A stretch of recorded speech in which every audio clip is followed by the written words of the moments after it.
위대한 리더십은 사람과 세상을 움직이는 힘입니다. 다양한 분야에서 빛나는 리더들의 지혜와 경험을 함께 나누는 시간 더 인터뷰.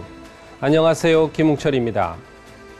2025년 6월 3일 대통령 선거 과정에서 가장 뜨거운 주목을 받은 도시죠. 바로 세종시입니다. 여야를 막론하고 행정 수도 완성이 핵심 공약으로 제시되며 세종은 이제 정치와 행정의 중심지로 새롭게 자리매김하고 있습니다. 오늘 모신 주인공은 바로 그 행정 수도의 완성을 향한 여정을 이끌고 있는 분입니다. 세종을 창조와 도전의 미래 전략 수도로 탈바꿈시키고 있는 최민호 세종특별자치시장님을 만나봅니다. 오늘의 주인공 화면으로 만나보겠습니다.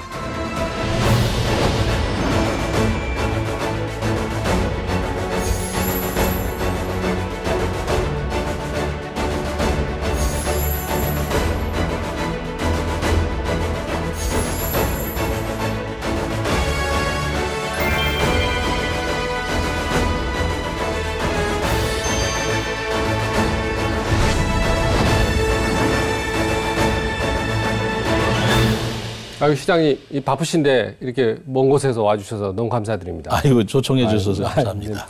세종시 그렇게 멀지 않죠? 어떻습니까? 아이, 가깝습니다. 네. 오시는데 얼마나 걸리셨습니까? KTX로 45분이면 갑니다. 45분이고. 근데 오송역에서부터 조금 가야 되는데. 오늘 KTX 타고 오신 겁니까? 그렇습니다. 차로 와도 한 1시간 반. 1시간 반입니까? 예. 그럼 거의 서울 권역이네요. 그렇습니다. 가깝지만 그래도 또 지방 같은 그런 곳이죠. 예, 그렇구나. 근데 우리가 이제 지방자치 TV에 우리 시청자 여러분한테 잠깐 소개 한마디 해주시죠. 인사 한마디 해주시죠. 네, 지방자치 TV 시청자 여러분 안녕하세요. 저는 세종특별자치시장 최민호입니다. 오늘 지방자치 TV에서 이렇게 시청자 여러분들 뵙고 세종시에 관한 그런 이야기를 하게 돼서 대단히 영광스럽게 생각합니다. 오늘 이렇게 초청해 주신 지방자치 TV 감사합니다. 네, 우스갯소리로 시골에 계신 부모님이 서울 올라오실 때 아파트 잘 못 찾게 한다는 그런 우스갯소리도 있지 않습니까? 근데 아내 지인이 세종시에 갔다가 세종시는 좀 다르더라. 네. 그거 괜찮더라. 네. 이러면서 이야기를 하는 게 아파트 이름, 거리 이름 이런 부분이었어요. 네. 설명 좀 해주시죠. 자랑을 좀 해주시죠. 그렇습니다. 우리 세종시에 오시면 외국어 이름 아파트는 한 건도 못 보실 거예요. 한뜰마을, 가람마을, 가재마을, 범지기마을. 한번 들어도 잊어버리지 않는 그런 아파트 같은 데도 그런 이름이고요. 그리고 학교 이름도 한솔초등학교. 순 우리말로 돼 있습니다. 다리도 그래요. 옛날에는 금강1교, 금강2교 그랬는데 이응다리, 항나래교 이런 식으로 순 우리말로 돼 있어서 참 아름답기도 하고 좀 자긍심이 든다 이런 말씀 많이 듣습니다. 저는 이응다리라고 그래서 둥글어서 이응다리인가 보다. 그런데 그게 또 한글하고도 연결되는 거예요. 시옷 이응할 때 그 이응다리예요. 저는 몰랐어요. 그 이응다리의 그 길이가요. 1446m인데 1446m. 네, 한글을 반포한 해가 1446년이기 때문에 그렇습니다. 제가 좀 역사 공부 좀 했는데 딱 맞는 것 같습니다. 그런 한글 고유한 한글 이름, 교량 이름, 학교 이름 이런 것이 세종시의 특징이라면 특징인데요. 그것은 제가 2011년도에 행복도시 건설 청장을 할 때 우리 세종시가 세종대왕의 묘호를 딴 도시인데 그렇다면 세종시만큼만은 좀 순수한 우리말로 된 그런 영혼을 가져가야 되지 않겠나 라는 생각이 들어서 그 도로 이름, 교량 이름, 공공시설 이름을 전부 다 우리말로 지었습니다. 제 기억으로 한 1,400여 개 되는데요. 그것을 미리 다 지어서 2030년도 완공될 때까지 도로 이름이나 교량 이름 같은 건 이미 우리말로 지어져 있지요. 아파트 이름을 한글로 하긴 하는데 이 아파트가 영어 브랜드인 건 어떻게 합니까? 그럼에도 불구하고 시청에 따라주시는 거죠. LH라든가 또는 다른 그 건설 업체에서 한글 도시의 이름에 걸맞는 범지기 마을이라든가 이렇게 따라주시는데 매우 감사하게 생각하고 있습니다. 그렇군요. 한글 문화 도시과 예. 특별한 과가 있고 세계에서 이게 찾아다니면서 한글 문화도시의 이상향 모델을 어디서 이렇게 저는 이 세종시가 세종대왕의 아까 그 이름을 딴 세종 도시이기 그렇죠. 때문에 예. 한글을 우리 세종대왕의 가장 자랑스러운 예. 창제하신 것이 우리 한글 아니겠습니까? 한글을 세계적으로 선양하고 또 한글을 세계화시키고 네. 또 나아가서는 한글 문화를 산업화시키는 예. 그런 중심 도시가 되었으면 좋겠다.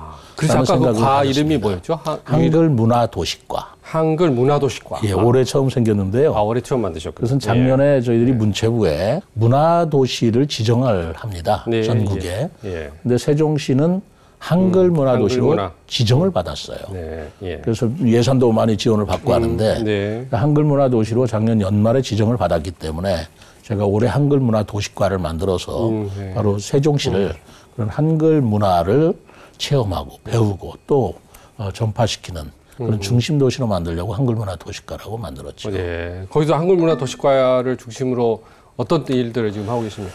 우선 한번 생각해 보실 때 네. 우리나라 국경일이 5개가 있습니다. 공휴일인 국경일이죠. 5대 국경일인데요. 3.1절. 3.1절, 광복절, 한글날, 개천절, 제헌절입니다. 아, 그렇군요. 네. 근데 그 5개 5대 국경일을 네. 대통령이 주관하는 행사가 있고요.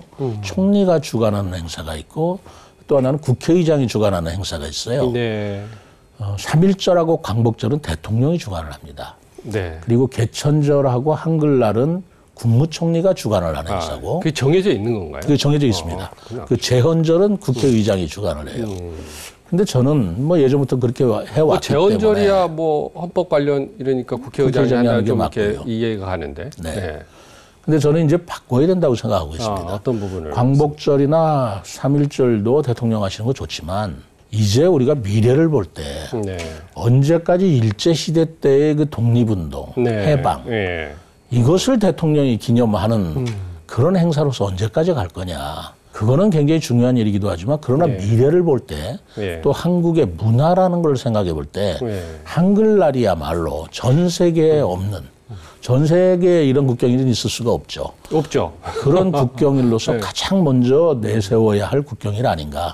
이것이야말로 대통령께서 그냥 행사장에서 행사할 일이 아니라 온 국민과 함께 광장에서 기념하고 같이 즐기는 그런 국경일이 되어야 되지 않겠는가라는 생각을 하고 있고요. 그래서 한글날을 세종시에서 하되 세종시 중앙공원이라는 광장에서 하자. 그래서 2년 전에는 제가 그 대통령께 건의를 드려서 대통령 행사를 했습니다. 근데 아직 정식으로는 안 됐는데 저는 한글날 행사도 이제는 우리가 전 세계 문화의 중심국가가 됐다라는 그런 자부심을 갖고 한글날 행사도 성대하게 그리고 아주 문화적으로 격조 있게 그렇게 해야 되겠다라는 생각을 가지고 있었어요. 지금 한글 문화도시를 이렇게 국내뿐만 아니고 주로 해외에 이렇게 전파하러 다니시면서 활동도 많이 하시면서 여러 가지 활동을 하실 것 같아요. 저는 지난번에 미국을 다녔고요. 작년에 미국의 미네소타주하고 LA시를 다녀왔는데 미네소타주에 갔더니요. 여름이면 한국어 캠프가 있어요. 숲속의 호수 콩코디아라고 하는 곳인데 거기에 미국 청소년들이 한국말을 배우려고 청소년들이 미국인들 청소년들이 한국어를 배우려 캠프에 오는데 경쟁률이 굉장히 높습니다. 얼마나 높냐면 BTS 입장권 사는 것만큼 높다고 그래요. 그래서 제가 그때 가서 그 한국어를 배우는 미국인 청소년들하고 같이 얘기를 나눴는데 한국에 대한 관심이 보통 높은 게 아니에요. 한국 드라마라든가 한국 언어, 역사. 근데 제가 그 학생들하고 대화를 하고 난 뒤에 제가 느낀 것은 참 가슴이 정말 아주 장엄해진다고 그럴까, 어떠해진다고 그럴까. 언제 우리가 영어를 못 배워서 미국 사람만 보면 영어 좀 가르쳐달라고 애원을 했지 미국 사람이 한국말을 배우겠다고 이렇게 모여서 한국에서 오신 손님하고 대화를 나누고 싶어 하는 게 우리 역사상에 있기나 했나 이런 생각이 들었고요. 지난달에 제가 베트남을 갔었습니다. 베트남을 갔더니 베트남에서는 제1 외국어가 한국어예요. 제1 외국어가 한국어라는 것은 영어하고 한국어 같은 동료를 두고 있는 것입니다. 우리 한국어에 대한 위상이 이렇게 세계적으로 높아지고 있고 네. 또 한국어를 배우려고 하는 인구가 이렇게 늘고 있는데 네. 정작 우리 국내에서는 이 외국인들에 대해서 또 외국에 대해서 한국어를 어떻게 보급하고 가리키는 거에 대한 노력이 얼마나 있었느냐라는 반성을 하게 된 것이죠. 그래서 제가 문체부에 얘기해서 우리 한국에도 그런 한국어와 한국 문화를 접할 수 있고 또 배울 수 있고 체험할 수 있는 한글 문화단지를 만들자. 한글 문화 글로벌 센터를 만들자 해가지고 문체부에서 받아들여졌습니다. 네. 그래서 올해 세종시에 이제 그런 시설들이 만들어지는데요. 이제 우리는 한국어를 우리 민족의 언어라고 생각하시면 안 될 때가 왔습니다. 이제는 세계적인 우리 민족의 언어가 아니다. 우리만의 언어가 아니라는 거죠. 전 세계인이 배우고 싶어하는 언어인데 그렇다면 거기에 걸맞는 문법 네. 체계도 그렇고요. 네. 그리고 그런 정확한 한국어를 가리키는 선생님들, 교사들도 양성해야 되고 교재들도 해야 된다. LACT 대학에 갔더니 네. 한국어 전공하는 학생들이 이 정원을 초과해서 강의실과 선생님이 부족해요. 그래서 이 시에 와서 세종시에 와가지고 지원해달라 하길래 제가 얘기해서 장학금도 전달을 해주고 그랬습니다. 네, 네. 이 한국어에 대한 한국 문화에 대한 관심과 그리고 수준이 네. 이렇게 우리나라를 뛰어넘는 수준으로 갈 때 네. 우리나라에서도 거기에 걸맞게 네. 한국어를 공용화를 하고 또 그걸 통해서 또 산업화도 하는 그런 노력을 기울여야 되는데 그런 중심 도시를 세종시가 해야 되겠다라고 제가 생각한 것입니다. 한국 문화의 위상을 해외에서 먼저 알아보는군요. 저희 내부보다.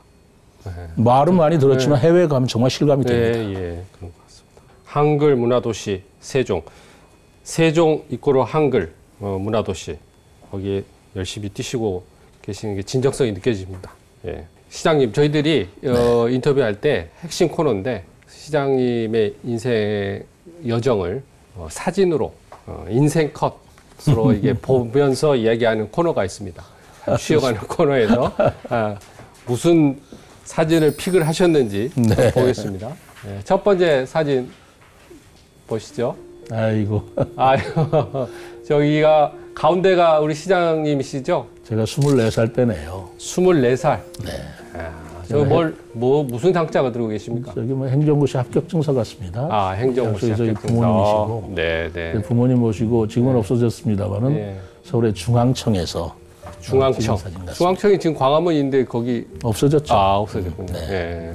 거기서 받으신. 저 사진은 역시 처음 행시 합격이면 감회가 그러실 텐데 픽하신 이유가? 인생 사진이죠. 인생 사진. 네.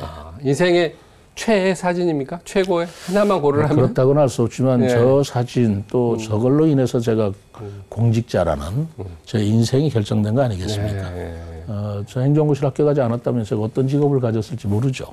네. 그래서 인생 첫 번째 사진이라고 생각합니다. 네. 그때 24살. 네, 24살이었습니다. 어머니와 많이 닮으셨네요. 그런가요? 네. 두 번째 사진 보겠습니다. 전통 혼례인 네. 것 같습니다. 네. 왼쪽이 이제 시장님이시고 자녀를 전통 혼례로 우리 딸인데요. 저 뒤에 배경으로 보이는 한옥집이 제가 지금 살고 있는 집이에요. 지금 살고 계신 네, 한옥입니다.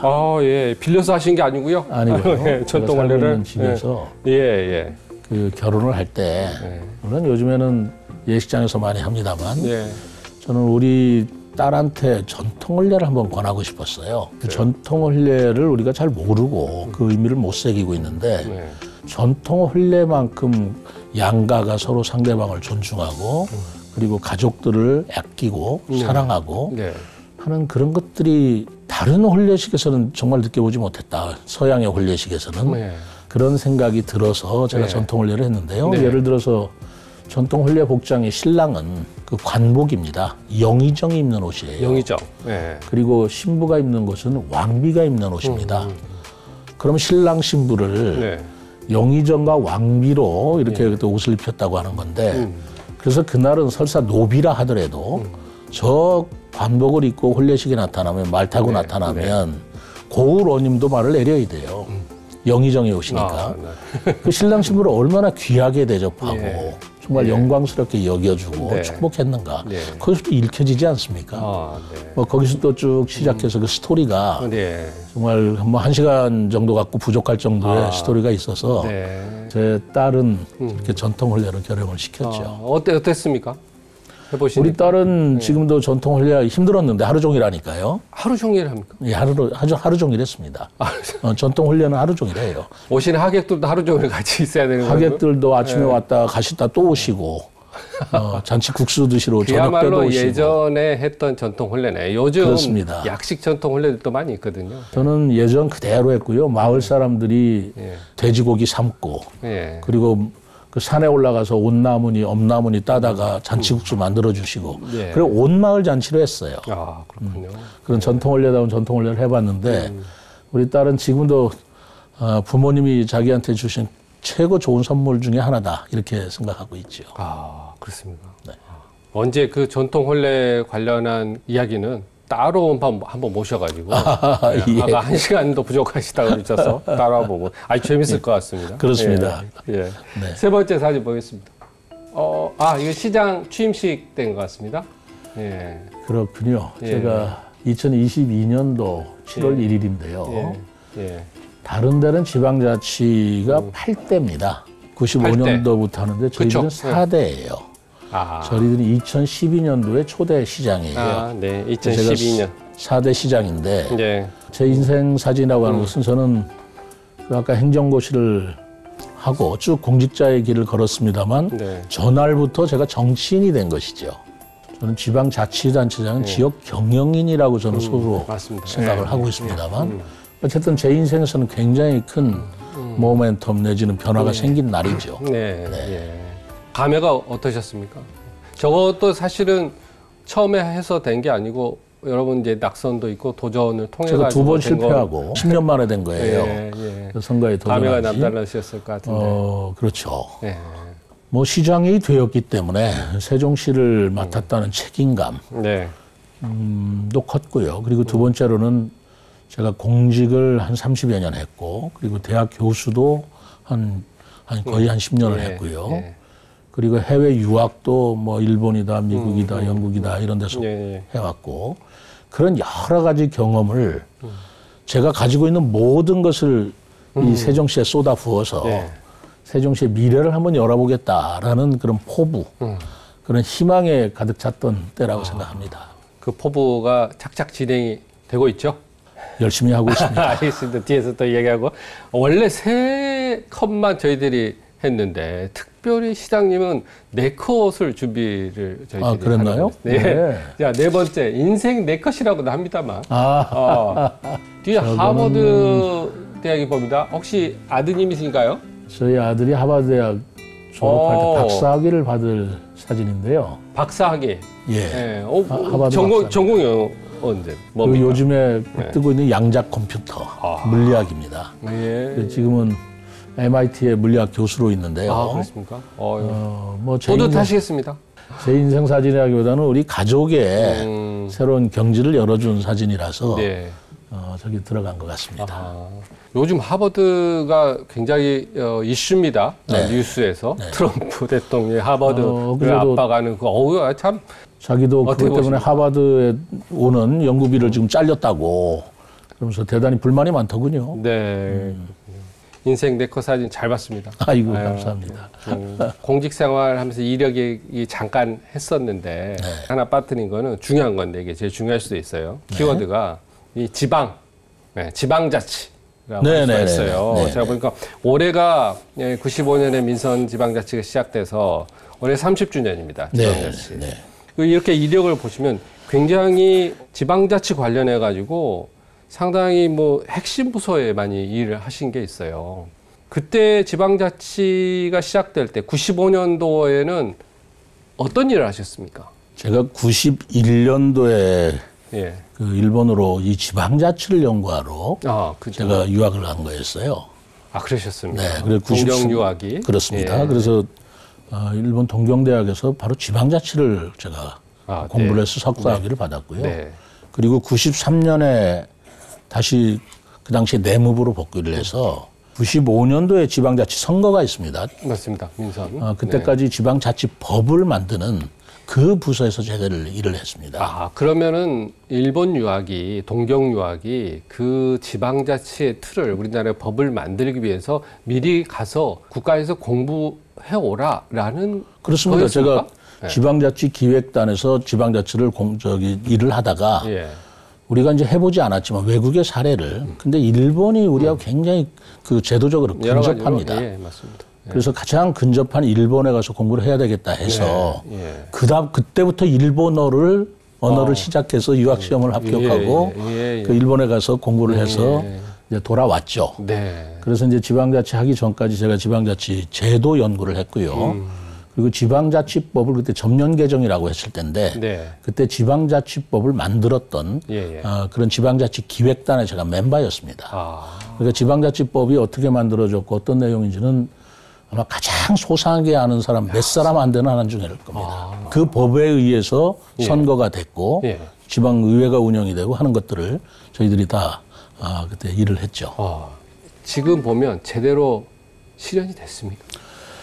30년의 평가. 네, 그때 지방자치법을 만들 때 우리 그 지방자치 기획단에 국장님을 모시고 그분들이 다 나중에 장관도 하시고 하셨습니다만 그때 지방자치를 만들 때의 저희 초심은 지방자치만큼만은 정치인으로부터 주민한테 돌려주자라는 거였어요. 그러니까 지방행정을 그 임명직으로 할 적에는 그 고위직 공무원들 얼굴만 보고 일을 하는 거 아니겠어요? 그렇죠. 대통령이나 장관이나. 그러나 지방행정이라는 것은 그 지역 주민들을 위해서 하는 건데 자기 임명하는 공무원들의 눈치나 보거나 그분 비유에 맞추는 행정이 아니고 지역 주민들을 바라보는 행정을 하자가 지방자치의 초심 아니겠습니까? 그래서 지방자치만큼만은 생활자치로 가자. 그 정치인이나 어떤 그런 그 중앙의 눈치를 보지 않는 지방자치를 해보자는 게 저희들 초심이었고 그래서 지방자치는 처음에 정당 공천제를 배제하는 걸로 시작을 했습니다. 그리고 초점이 어디까지나 지역 주민들로 그걸 주민자치라고 그러는데요. 생활자치를 하자는 게 주된 목적이었는데 그때 지방자치법을 저희들이 만들 때 가장 우려했던 게 생활자치로 시작을 하지만 지방자치가 정치권에 의해서 영향을 받기 시작하면 굉장히 문제가 생긴다. 그러니까 지방의회 의원이나 시장군수, 시도지사들이 지역 주민들을 바라봐야 되는데 정치권에 줄을 서게 되면 이거는 굉장히 큰 문제가 생긴다. 그거를 최대한 막는데 지방자치에 우리가 사활이 걸려 있는 문제다라는 의식을 갖고 했습니다. 지금 정당 공천제입니다. 그 30년이 지나고 나니 요즘에 아쉬움이 그거예요. 지방자치를, 지방행정을 주민들한테 돌려주기 위해서 지방자치를 했는데 오히려 정치색이 점점 강해지고 있는 거예요. 정당 공천제도 처음에는 배제를 시켰지만 국회에서 국회의원들이 정당 공천 제도를 만들어버렸어요. 그 지방의원이나 시장군수나 우리 지방행정을, 지방 정치인들이 중앙정치 줄을 서게 돼 있어요. 눈치를 보지 않을 수가 없습니다. 공천 때문에. 그러다 보니까 지방자치가 주민의 얼굴을 보는 게 아니라 공천을 주는 정치인의 얼굴을 보는 지방자치로 지금 자꾸만 악화되고 있다라는 생각을 제가 가지고 있습니다. 상하관계예요, 지금. 그렇죠. 근데 그거는 지방자치란 본질에 걸맞지 않고 어울리지 않죠. 그래서 제가 지방자치 하기 전에 30년 전에 설계했던 거와 막상 현장에서 지금 운영되고 집행되고 있는 간에 그 괴리, 간극에서 제가 많은 심적 고통을 좀 받고 있고 거기에 괴로움이 저한테 좀 있습니다. 그 부분하고 또 어떤 부분이 안타까운 부분이 그리고 있습니까? 제도 설계를 할 때 이제 우리나라 의회와 이제 장이 있습니다. 대통령과 국회가 있듯이 그걸 기관 대립형이라고 그러는데 기관 대립형이라고 하는 것은 뭐 견제와 균형의 원리를 도입해서 만든 것이기는 해요. 그렇지 않습니까? 근데 그게 건전한 견제와 균형으로 가면 좋은데 이 대립과 갈등으로 심화되는 문제가 점점 생기고 있더라. 지금 중앙정치에서도 그런 모습을 우리가 여실히 보았지 않습니까? 근데 지방에서도 그런 일들이 벌어지고 있더라는 거예요. 그러다 보니까 제가 요즘에 딜레마에 빠지는 게 의회 지금 의회가 여소야대로 다수당인데 세종시인 경우에 그럴 때 장이 선거 공약을 걸고 해야 하고 싶고 할 수 있는 일이 있는데 그걸 예산을 전액 삭감해 버려요. 의회에서 의회 권한으로. 그러면 자치단체장이 책임을 지고 안 지고는 다음 문제라 하더라도 일을 할 수가 없어요. 이 부분에 대한 갈등을 해결할 길이 없습니다. 그런 문제가 지금 여러 군데서 있고 그런 여소야도의 지방의회와 대립의 구조가 뭐 세종시는 광역자치단체에서 유일합니다만 시군구로 가면 전국에 한 30여 개가 그런 곳이 있어요. 그래서 우리 대전시의 어느 구청장은 예산을 세워달라고 의회에서 1인 시위를 합니다. 장이. 그런 일이 벌어지고 있어요. 많이 있습니다. 저도 작년에 그 제가 공약으로 내세웠던 정원도시 박람회라는 걸 국제 공인까지 받고 중앙 때 예산까지 승인을 받았는데 의회에서 전액 삭감을 해버렸어요. 전액. 그러니 제가 어떻게 할 길이 없어요. 그러니까 무슨 장이 그런 짓을 하느냐라고 이해가 안 되셨겠지만 제가 단식을 했습니다. 6일 동안 단식을 하면서 이 예산을 복귀해달라. 지역 발전을 위해서. 어떻게 됐습니까? 안 됐습니다. 결국은 그냥 삭감한 채로 끝나고 말았어요. 그래서 국비를 77억, 7억도 아니고 77억인데 전부 반납을했어요. 의회 권한인 이상 제가 어떻게 할 길이 없습니다. 예산은 제2요구권이 안 되죠. 이런 앞으로도 이런 일이 벌어질 수밖에 없는 건데 그건 여야의 문제가 아니에요. 진영의 문제가 아닙니다. 의회와 장과의 문제예요. 그래서 이런 의회와 장과의 그 기관 대립형의 갈등을 어떻게 해소할 것이냐라는 문제가 굉장히 큰 숙제이다라는 생각을 가지고 있고요. 그리고 이제 절차가 중요한 거는 이해를 하는데 지방의회에서 이런 식으로 예산이나 조례를 가지고 장을 협조를 안 하면 시간이 무한정 갑니다. 장이 신속하게 조례를 하나 바꾸려도 그게 1년, 2년 이상 걸리는 경우가 많아요. 보류시키면. 그러니까 일을 추진을 못하는 경우가 많이 생기는데 그러다 보니까 신중한 결정, 견제와 균형이라는 원리는 이해하지만 이게 너무 정치 논리로 비화시켜서 지역 주민들한테 실제 피해가 되는 지방자치가 곳곳에서 벌어지고 있다. 합리적인 견제와 균형보다는 약간 정치 바이어스된 진영 논리에 빠져버리는 거죠. 그런데 중앙 정치가 진영 논리에 빠진 것도 그 바람직하지 못한 건데 지방자치마저도 진영 논리에 빠져서 지방행정마저도 이렇게 표류하는 그 현장에 제가 그 중심에 있었을 때 30년 전에 지방자치 제도를 제대로 설계했는가라는 반성을 제가 하지 않을 수가 없었습니다. 뭐 쉽지 않은 과제입니다만은 어떻게 하는 게 좋겠습니까? 일단은 당장. 국가도 국가 운영 체계가 지금 지방의회 같이 똑같은 딜레마에 빠져 있다고 봐요. 대통령 중심제라는 뭐 그런 제도 하에서 국회와 대통령이 대립이 될 때 해결할 방법이 없습니다. 그러다 보니까 국회하고 대립이 되면 대통령이 사법부에서 해결을 해줘요. 근데 사법부의 판사는 법으로 하시는 분이지 정치를 하는 분은 아니거든요. 이게 지금 우리나라가 이런 국정운영 체제가 이제까지는 작동이 됐다 하더라도 앞으로도 이런 체제로 계속 운영하는 게 바람직한가에 대한 정말 진정 어린 심각한 고민이 필요하다고 저는 생각하고 있습니다. 알겠습니다. 시장님한테 또 질문을 하고 싶은 사람들이 있습니다. 네. 저희들이 세종 시민들을 찾아가서 시장님한테 진짜 어려운 질문, 대답하기 어려운 질문을 좀 해달라고. 그런 게 있나요? 어떤 질문인지 한번 보시죠. 세종시는 아빠가 아이 키우기 좋은 도시라고 소문이 났는데 그 이유는 무엇인가요? 아빠가 아이 키우기 좋은 도시, 세종시. 뭐 이유가 있습니까? 이게 소문이 많이 났다고 그러네. 제가 우리 세종시에 백인의 아빠단 일하고 있어요. 요즘에 백인의 아빠. 육아를 하는데 엄마 아빠 구분이 없이 엄마는 직장을 가고 아빠가 육아를 하는 경우가 더러 있습니다. 공동 육아를 하는 거죠, 엄마 아빠하고. 아빠가 육아 휴직을 받아서 아이를 키우는데 그 아빠 얼마나 좀 어색하고 생소하겠어요. 그래서 혼자서 해결할 수 없는 문제들을 백인의 아빠단이라고 해서 백인의 아빠단. 그 100명이 이제 뭐 사실은 뭐 정확하게는 더 됩니다만 그분들끼리 모여서 서로 아빠로서의 고충 그리고 육아 정보 이런 것들을 서로 나누고 이렇게 상의하고 또 제가 직접 참여해서 시에서 도와줄 일 이런 것들을 듣는 그런 시간을 갖는데 해마다 그걸 갖고 있습니다. 그러다 보니까 우리 아빠들이 조금 궁금증도 좀 해소가 되고 그리고 정보도 얻고 그리고 시장하고 직접 만날 수 있는 기회가 되기 때문에 그런 얘기가 나온지는 모르겠습니다만 어쨌든 저로서는 지금 옛날같이 아이는 엄마가 키우다라는 등식이 더 이상 성립되지 않는 시대이기 때문에 아빠들도 아이를 키우는데 육아 정보가 굉장히 많이 있어야 된다고 생각을 해요. 그리고 엄마가 필요한 그런 지원도 있지만 아빠가 또 필요한 지원 사항이 있어요. 그런 것들을 귀담아 듣고 지금 노력하려고 애를 쓰고 있습니다. 그러시구나. 여기서 잠깐 퀴즈. 출산율, 세종시 합계 출산율 0.93인데요. 그 예전에는 1이 넘었습니다. 그런데 그게 1 이하로 떨어졌어요. 1.03 아닙니까? 아닙니다. 떨어졌습니다. 좀 떨어졌군요. 네. 1.03에서 이제까지는 1 이상을 유지한 유일한 도시였는데 작년부터 안타깝게도 세종시마저도 1 이하로 떨어졌어요. 그러다 보니까 저도 굉장히 안타깝습니다만 뭐 세종시만의 문제라기보다는 이 전반적인 흐름과 추세가 그렇죠. 출생률이 낮기 때문에 이것은 뭐 전국적인 문제이기도 하고 젊은 세대 간의 문제이기도 하기 때문에 이 출생률만큼만은 좀 높이도록 이건 같이 노력을 해야 될 것 같습니다. 또 질문 하나 들어볼까요? 만약에 세종에 UFO가 착륙한다면 어디로 착륙하라고 말씀해 주시겠어요? 그 이유를 말해 주세요.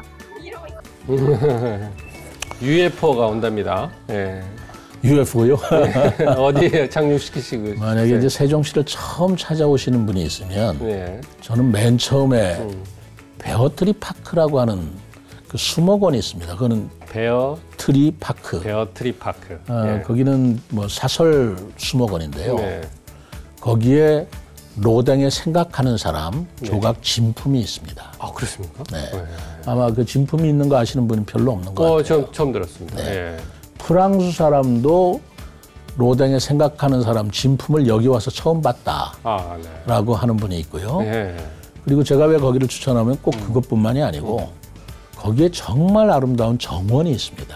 수목원이기 때문에 세종시에 이런 게 있었나 싶을 정도로 깜짝 놀라실 텐데 그런 수목원이 세종에는 여러 군데가 있습니다. 예를 들어서 정부청사 옥상은 약 4km에 당하는 옥상 정원이 있어요. 가봤습니다. 기네스북에 등재돼 있죠. 그리고 국립수목원이 있고 호수공원이 있고 중앙공원이 있는데 그런 수목과 정원을 한번 꼭 구경시켜 드리고 싶고 그러면서 세종이 도시인지만 알았는데 흔히들 공무원들 사는 공무원 도시인지 알아요. 정부청사만 있는. 우리는 도시 중앙에 바로 뉴욕의 센트럴 파크 같은 중앙공원이 그대로 있습니다. 60만 평이 있습니다. 공원 이름이 뭡니까? 중앙공원이에요. 그냥 중앙공원이요. 센트럴 파크에 그런 정원 도시다라는 걸 좀 보여드리고 싶고 그리고 세종시에 그 굉장히 아름다운 전경들이 있는데 아까 이응다리 말씀하시는 금강이 흐르고 있는 곳에 다리를 온 거거든요. 그게 이응다리? 이응다리입니다. 그 원형 다리인데 그 다리에서 보는 노을이 도시의 노을 전경이 정말 일품이라고 사진 작가들이 굉장히 사진을 많이 찍습니다. 그래서 노을이 지는 이응다리를 구경시켜 드리고 싶고 그리고 저희들이 세종시라고 해서 공원만 있는 게 아니라 49층짜리 빌딩이 있는데요. 거기 스카이 라운지에 가서 세종시 전경을 한번 보시면 깜짝 놀라십니다. 여기 홍콩에 온지 아세요? 그리고 세종시에 우리나라에 이런 도시가 있었나 하고 놀랄 정도의 그런 것이 돼 있는데 우리 국민들도 세종시가 그런 게 있어? 그냥 세종시가 공무원들 사는 청사만 있는 곳 아니야? 라고 생각하는데 그렇지 않다는 걸 제가 좀 보여드리고 싶네요. 이응다리는 가운데가 비어 있어서 UFO가 착륙하기가 어려울 것 같은데. 착륙은 강우해야겠죠. 세운대학 저도 꼭 한번 가보겠습니다. 시민 인터뷰 어떻게 날카로웠습니까? 답변하기 어려우시지 않았어요? 지금 이 질문이 오늘 인터뷰의 메인이 될 수도 있는 거고 마무리가 될 수도 있는 건데 여야 공약도 그렇고 이슈가 행정 수도가 아직 완성되지 않았다. 제대로 완성을 시켜야 된다. 시장님도 어떻게 보면 최대 목표가 진정한 행정 수도 완성 이렇게 이제 이야기하고 계시는데 근데 행정 수도 세종의 지방의 행정 수도 왜 지방에 있어야 됩니까? 본질적으로. 저는 이 문제가 그렇게 간단치가 않다고 봅니다. 흔히들 생각할 적에는 뭐 균형 발전, 지방 분권을 위해서 수도권이 비대하니까 수도권에 있는 기능을 비수도권에 옮기는 상징적인 그런 정책으로 세종시를 만들었다고 얘기를 합니다. 실제로 다른 지역에도 공공기관이든 이렇게 해가지고 많이 옮겨왔습니다. 네. 지역 균형 발전 네. 정책의 하나로. 근데 행정수도라고 딱 찍어 물으면 이제 그런 답변인데 예. 저는 근본적으로 이런 그 의문 내지는 좀 위기의식을 가지고 있어요. 네. 그게 뭐냐면 어떤 부분이십니까? 지금 우리나라가 수도권으로 인구가 지금 점점 밀집 현상이 심화되고 있습니다. 네. 서울과 수도권 지역에. 그러다 보니까 지금 인구 저출생률 때문에 인구는 낮은데 네. 지방에서부터 자꾸만 수도권으로 이농 현상이 벌어지면 지금 지방에서는 지방 소멸 현상이 벌어지고 있습니다. 네. 서울 분들은 몰라요. 이해를 못합니다. 제가 예를 한번 들어보겠습니다. 지금 전국에 올해 초등학교 입학생이 제로인 학교가 147개입니다. 올해 점점 더 늘어나고 있어요. 네. 저희 세종시인데도 불구하고 저희들도 은면이 있는데요. 그 은면 지역에 그 연동초등학교라고 있습니다. 네. 그런데 입학생이 3명이었어요. 근데 1학년 입학생이 3명인 걸로 끝나는 게 아니에요. 네. 지금 2학년은 2명입니다. 3학년은 3명밖에 안 돼요. 온 학교가 옛날에는 1,500명이 다니던 초등학교였는데 1,500명. 예. 지금은 14명입니다. 6학년까지 해서? 6학년까지 합해서 14명이에요. 네. 내년에 당장 어떻게 될지 몰라요. 예. 그러면 우리나라 지금 그 지방이라고 하는 네. 세종이 아까 말씀드린 대로 불과 수도권에서 1시간 반밖에 걸리지 않아요. 네. 이런 지방인데도 불구하고 지금 초등학생이 1,500명이 다니는 학교가 14명으로 줄었다 할 때 우리 대한민국의 미래 또 지방의 미래는 어떻게 되겠습니까? 네. 이렇게 심각한 문제가 지금 우리한테 닥치고 있는데 이걸 이제 지방 소멸 문제라고 얘기를 하죠. 또 두 번째 제일 큰 문제는 아까 말씀드렸지만 저출생 문제입니다. 지금 국가적으로 저출산 문제가 굉장히 문제이기 때문에 그동안 엄청난 그 예산을 쏟아부었어요. 제가 뭐 기억만 해도 한 30조가 넘습니다. 네. 그러나 뭐 100조라고도 합니다. 네. 뭐 얼마나 부었는지는 모르지만 지금 효과가 없지 않습니까? 네. 앞으로도 그런 뾰족한 우리 정책 대안이 있습니까? 그러면 이 문제가 계속 우리가 진전이 될 때 대한민국의 미래 어떻게 될까요? 그리고 또 하나는 자꾸 이 부분들을 서로 얘기를 안 하려고 그러는데 저는 굉장히 심각한 문제가 있습니다. 정치 양극화 문제입니다. 지금 저도 이제 동창생들이 있고 뭐 동호인 그룹이 있는데 뭐 카톡방이나 이런 데 가면 정치 얘기 하지를 못하게 해요. 정치 얘기하고 종교 얘기는 하지 말자. 부모 자식 간에도 이야기하지 말라고 그러지 않습니까? 가족 간에도 옛날에는 정치적인 생각이 다르고 다를 수 있죠. 그렇다 하더라도 친구가 우선이지 정치가 우선은 아니었습니다. 근데 멀쩡한 친구들이 서로 지지하는 후보라든가 정치 성향이 다르다고 해서 다시는 보기도 싫다. 이게 거의 이 정도의 문제라면 우리가 너무나 심각하게 받아들여야 되는데 아니 같은 국민인데 정치적인 성향에 따라서 가족도 친구도 동창관계도 끊자라는 이 양극화 현상을 그렇게 가볍게 볼 문제가 저는 정말 아니라고 생각을 해요. 근데 누구도 이 부분 문제에 대해서 얘기를 안 합니다. 저는 이런 모든 문제를 포함시키기 위해서 그것도 완벽한 건 아니에요. 딱 하나의 수단으로 행정수도 문제가 지금 얘기되고 있다라고 생각합니다. 지금 아까 말씀하시는 게 지역 소멸, 우리 시대의 지금 최대 난제인 저출생, 정치 양극화, 이거를 해결 방안으로 행정수도의 완성을 두시는 거예요? 충분한 건 아니죠. 그러나 굉장히 필요한 조건 중에 하나라고 보는 거예요. 왜냐하면 이유가 뭡니까? 수도권에 지금 자꾸 몰리는 인구의 이유가 뭘까요? 거기에 좋은 직장이 있고요. 좋은 학교가 있기 때문에 그렇습니다. 좋은 직장 중에 좋은 직장이 공무원이에요. 공직이라는 건 굉장히 좋은 직장입니다. 그 좋은 직장을 비수도권으로 옮겨주지 않고 어떻게 지방 사람들이 좋은 직장 찾아서 서울로 가는 걸 막을 수 있겠습니까? 좋은 학교가 서울에 있기 때문에 젊은 그 청년들이 전부 다 서울로 올라가는 거예요. 그걸 어떻게 막을 수가 있겠어요? 그렇기 때문에 행정수단은 그중에 수단 중에 조그만 하나에 불과하다고 생각하지만 적어도 국회와 대통령실과 수도라는 네. 인구 밀집 요소를 수도권에서 지방으로 옮기지 않고 이 문제를 이것마저도 하지 않고 어떻게 해결하겠냐라는 생각이 이 큰 세계의 난제를 어떻게 해결하겠느냐 하는 것에 우선 그 시초입니다. 네. 그래서 행정수도라는 것은 지방으로 옮겨져서 예. 바로 좋은 직장과 그리고 고급 인력들이 지방에 배치되고 대통령도 국회도 지방에 있어야 되는 게 우선 지역 소멸이나 지방 분권의 첫 발자국이다. 네. 이것도 하지 않고 어떤 수단으로 지방 분권과 균형 발전을 이룰 수 있겠습니까? 예. 라는 문제 하나 하고요. 네, 네, 네. 그걸로 끝나지 않습니다. 예. 대통령실이 오고 국회 뭐 의사당이 왔다고 해서 네. 지방 분권이 되고 인구가 갑자기 몰려든다? 그렇게 생각할 수는 없습니다. 학교가 와야 됩니다. 학교. 좋은 학교가 와야 됩니다. 대학교. 네. 네. 저는 감히 이 얘기하면 황당하다 그러고 뭐 실현 가능성이 있겠느냐라고 얘기하는데 서울대학교 옮겨야 됩니다. 네. 서울대학교 다른 명문대학교도 많지만 사립대학이 어떻게 하겠어요? 서울대학도 뭐 법인화돼서 뭐 국립은 아니라고 그렇죠. 보지만 네. 어쨌든 우리가 서울대학교 같은 좋은 학교도 지방으로 옮겨주는데 예. 지방도 지방 나름이지 무조건 옮긴다고 될 문제는 아니잖아요. 예, 예. 수도인 행정수도로 옮겨주면 좋을 것 같다라는 생각을 저는 하고 있습니다. 예, 그리고 대학 하나 옮겼다고 또 해결될 문제도 아니에요. 네. 그 대기업이 예. 지방으로 이전하는데 가장 애로사항이 예전에는 뭐 세금 감면을 해준다, 예, 토지 예, 가격을 싸게 해준다. 기업. 우리나라 글로벌 기업은 이제 그런 정도 갖고는 움직이지 않습니다. 그럼 뭡니까? 인력이에요. 기업에서 인재. 이럴 수 있는 인재들이 있느냐를 보고 가는 거지. 예. 옛날같이 뭐 세금 같은 건 그거는 코끼리의 비스켓 정도예요. 우리나라 글로벌 기업은. 네. 인재만 있다면 외국으로도 갑니다. 그런데 우리 인재가 지방에 없어요. 네. 그러니까 인재를 양성하고 공급시킬 수 있는 시스템을 지방에 만들어줘야 됩니다. 그건 아까 대학뿐만 아니죠. 네. 연구기관. 연구기관. 또 저는 그걸 메가 싱크탱크라고 하는데요.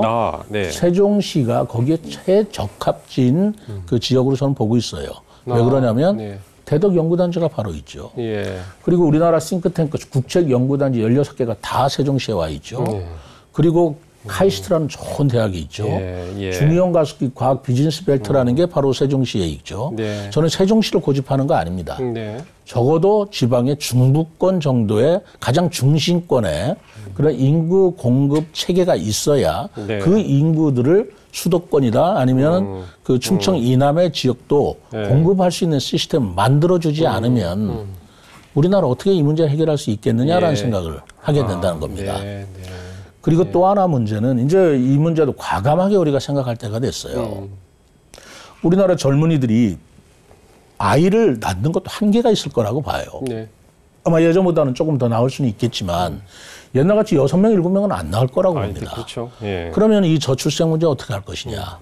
우리나라가 이제 세계 6위 정도의 강대국이 됐습니다. 예. 우리 선진국이에요. 6이나 됐습니까? 그렇습니다. 내셔널 파크 6위예요. 네. 공인된 6위입니다. 그렇다면 우리나라가 선진국이 됐다라는 말은 뭐냐면 전 세계에 한국에서 살고 싶어하는 사람들이 많이 오는 나라가 되었다는 것입니다. 우리도 선진국에 많이 공부하러 가고 살고 싶어 하잖아요. 그런 사람들을 막을 수는 없어요. 그런데 이제는 우리도 다문화 국가, 다인종 국가를 추구해야 되는 글로벌 포용 국가로 생각을 바꿔야 되고요. 외국에서 한국으로 오는 인력이나 사람들이 많이 올 때 가능한 한 양질의 인력들이 오기를 바라야 됩니다. 우수한 사람들이 오기를 바라야 돼요. 그런 사람들이 저출생 문제를 해결하면서 동시에 우리의 노동력 문제도 해결해 줄 수 있으리라고 봐요. 그런 양성 기관을 만들어야 됩니다. 그게 수도권이면 안 되고 비수도권이어야 된다는 생각이죠. 이런 여러 가지 인력 공급 문제라든가 좋은 직장이라든가 좋은 학교라든가 라는 것들을 점차로 비수도권으로 옮기지 않고 지역 소멸 문제 그리고 저출산 문제 어떻게 해결할 수 있겠느냐는 것이에요. 그리고 마지막으로 이 부분은 제 범위를 좀 뛰어넘는 범위이기는 합니다만 범위가 어디 있겠습니까? 국회의사당이 어차피 서울에서 세종으로 온다고 할 때 헌법 개정의 문제가 좀 걸림돌로 되어 있습니다. 헌법을 바꾸지 않으면 국회와 대통령실을 완전하게 옮길 수가 없어요. 그렇다면 뭐 다 옮길 때까지는 몰라도 서울에도 국회가 있고 세종에도 국회가 있게 됩니다. 서울에도 대통령실이 있게 되고 세종에도 제2집무실이 있게 됩니다. 저는 그 모습이 우리나라 국회의 양원제의 모습하고 흡사하다라고 생각하고 있습니다. 네. 우리나라 국회도 지금 전 세계 G20 국가 20개 국가 중에서 양원제를 하지 않는 나라는 우리나라를 포함해서 3개나 4개밖에 없습니다. 아, 그렇군요. 전부 다 선진국들은 양원제를 하고 있어요. 그것은 정치의 대립 문제라든가 갈등 문제를 조정할 수 있는 정치 시스템이 있다는 얘기거든요. 우리는 단원제 국가로서 300명 중에 151명만 찬성하면 못 바꿀 것이 없어요. 우리나라 이렇게 가벼운 국가 아니지 않습니까? 그래서 대통령과 이런 부분의 갈등 문제도 뭐 어떤 상원이 됐든 그런 그 한 이원적 그 국회가 있어서 그걸 해결해 주는데 서울과 세종이 바로 그런 걸 분담을 하고 역할을 맡아주는 그런 시스템으로 가기 위해서라도 그 국회와 대통령실은 일단 세종으로 옮기는 게 시급하다라고 생각하고 있습니다. 그걸 거꾸로 얘기하면 그럼 안 오면 어떻게 할 거냐. 이 문제 어떻게 해결하겠어요. 어떻게 해결하고 대한민국의 미래를 책임지겠냐는 겁니다. 저는 그게 걱정입니다. 행정수도 완성 부분에서 어떻게 진행이 되고 어떻게 하면 좋겠냐라고 여쭤보려고 그랬는데 지금 아까 말씀하신 저출생 인구 지역 소멸 정치 양극화라는 우리나라의 지금 우리 시대의 최대 난제하고 이게 연결돼 있다는 밀접하게 연계가 돼 있고요. 이게 그런 행정수도는 이제 법 기술적인 문제지만 이제 헌법을 개헌하죠. 헌법재판소의 결정 내용이 관습 헌법이기 때문에 수도를 서울에서 세종으로 옮기려면 헌법을 개헌해야 된다. 그래서 지방 분권 개헌하고 연결되는 부분 그렇습니다. 그래서 개헌 문제로 해결해야 되는지 국민 투표로 해결해야 되는지 하는 문제는 뭐 지극히 법 기술적인 문제이기 때문에 거긴 차치하게 하더라도 이제는 법의 문제가 아니라 법 때문에 못한다는 게 아니라 결단의 문제라고 저는 생각을 합니다. 그 결단은 어느 지역의 문제가 아니에요. 대한민국의 미래의 문제라고 저는 보고 있습니다. 많은 말씀 아주 뭐 이게 생각지도 못한 아주 깊이 있는 말씀 많이 들었고요. 하신 말씀이 더 많으시는데 마지막 이제 시간이 한정돼 있기 때문에 마지막 혹시 더 빠뜨리거나 하고 싶은 말씀을 하나 마무리 인사. 무거운 주제인지는 모르겠지만 지금 우리 국민들이나 또 지방 행정을 책임지고 있는 저로서는 시대가 우리가 살아왔던 시대와 앞으로 살 시대가 전혀 다른 시대라는 걸 인식해야 된다고 생각합니다. 그 유발 하라리라고 하는 이스라엘 역사학자가 특이점이라는 단어를 쓰고 있는데요. 싱귤라리티라고 하는. 그것은 이제까지 방식이나 이제까지 제도로서는 해결할 수 없는 그런 단계에 와 있을 때를 특이점에 와 있다고 합니다. 농경사회에서 산업사회로 가는데 농경시대의 제도나 사고방식으로 산업사회에 적용할 수가 없잖아요. 지금 우리나라가 그런 특이점 시대에 왔다고 생각합니다. 그렇다면 이제까지 가지고 있는 방식으로 무엇을 해결하려고 생각하지 마시고 다가오는 미래는 이제까지 없는 방식으로 해결할 수밖에 없다라는 인식을 같이 가져주는 게 나는 굉장히 중요하다고 생각하는데요. 뭐 혁신이라는 말도 쓰지만 그런 인식이 없이 우리나라가 지금 우리가 피크 코리아라고 해서 지금 이제 오히려 이제 피크에서 맞습니다. 내려갈 수밖에 없다라는 그런 위기감을 우리 국민들과 자칫 TV 시청자들께서 같이 해주신다면 새로운 제도나 그런 비전을 밝히는 데 좀 큰 도움이 되리라고 생각하고 거기에 이해를 같이 해주셨으면 하는 바람입니다. 네, 감사합니다. 초고령화, 저출산, 지역 소멸이라는 이 지금의 난제가 기존의 시대, 기존의 문명만으로는 안 되는 대전환을 요구를 하고 있다는 말씀으로 이해를 하겠습니다. 오늘 좋은 말씀 너무 감사드립니다. 감사합니다. 불러주셔서 감사합니다. 네, 시민 여러분 안녕하세요. 세종시장 최민호입니다. 우리 세종시가 지금 전국적인 큰 이슈의 한 중심에 있습니다. 세종시가 행정수도 완성이라는 그런 측면도 있지만 우리 세종시는 이제까지 경험하지 못한 또 걸어보지 못한 길을 앞으로 걸어야 할 것이라고 생각합니다. 제가 시장이 되면서 창조와 도전의 미래 전략 수도라고 했던 것은 바로 세종시가 걸어야 할 길을 내다본 비전이었다고 저는 생각을 합니다. 불편하고 또는 여러 가지로 부족한 점이 있겠지만 세종시가 대한민국의 미래고 세종시의 완성이 대한민국의 미래를 연결게 한다라는 시민들께서 높은 의식을 보여주실 것을 부탁드립니다. 저 또한 시민과 함께 세종시의 삶뿐만 아니라 세종시를 통해 대한민국이 잘 될 수 있는 여러 가지를 연구하고 그 길을 걷는데 주저하지 않겠습니다. 시민 여러분 건강하시고 안녕히 계십시오. 감사합니다. 요즘 우리 사회의 최대의 난제가 지역 소멸이 아닌가 싶습니다. 지역 소멸의 근본 원인으로 수도권 1급 집중을 꼽습니다. 그래서 그동안 공공기관 이전, 지역 이전 등 많은 노력을 해왔지만 아직 미완성 상태입니다. 그 과제의 완성은 지방도시 세종의 진정한 행정수도의 실현이라는 생각이 듭니다. 그 꿈을 향해 열심히 뛰시는 최민호 시장님을 저희 지방자치TV가 열심히 응원하겠습니다. 우리 시대 진정한 리더를 만나 진솔한 이야기를 듣는 더 인터뷰. 저희는 다음 이 시간에 찾아뵙겠습니다.